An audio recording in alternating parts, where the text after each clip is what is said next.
Alors, j'ai tendance à rechercher des archétypes un peu partout.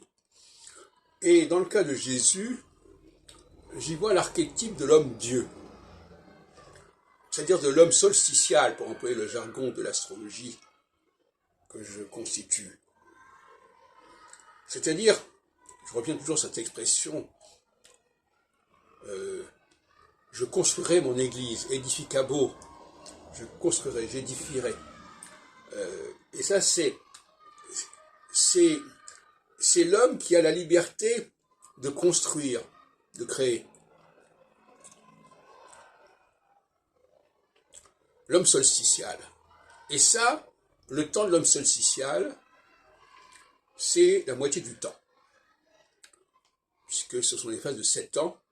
Il y a 7 ans de temps solsticial qui sont suivis de 7 ans de homme équinoxial, si on peut dire, et puis ça recommence, et ainsi de suite. Et donc, Jésus incarne, et le christianisme aussi, la solsticialité, et on voit bien que le fait de situer la naissance de Jésus au solstice d'hiver n'est pas sans intérêt et sans importance. Donc Jésus serait l'archétype de l'homme solsticial qui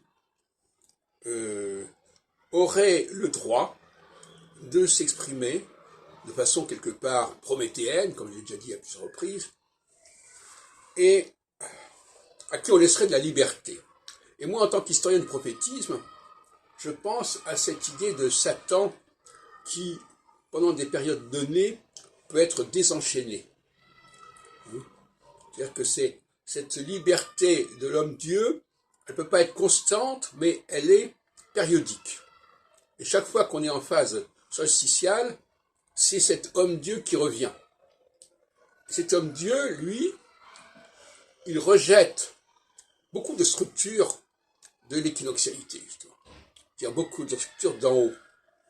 Parce que lui, il vient d'en bas, quelque part. Il va du bas vers le haut, alors qu'il y a une théologie judaïque qui va du haut vers le bas, pour moi. Et donc,